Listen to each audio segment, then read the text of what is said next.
Kalau zaman dulu pemimpin itu kurus kering badannya, ya kan?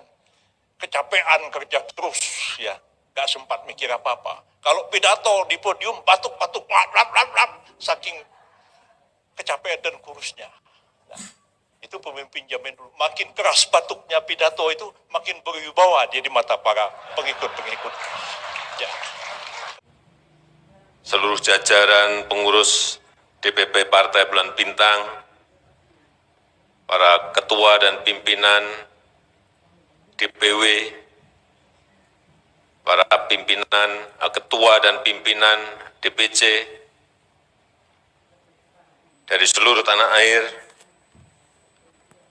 para alim ulama, Bapak Ibu sekalian, hadirin dan undangan yang berbahagia.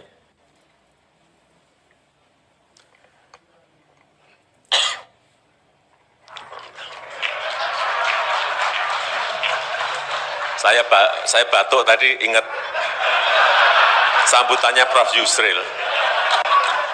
Saya kan juga kurus.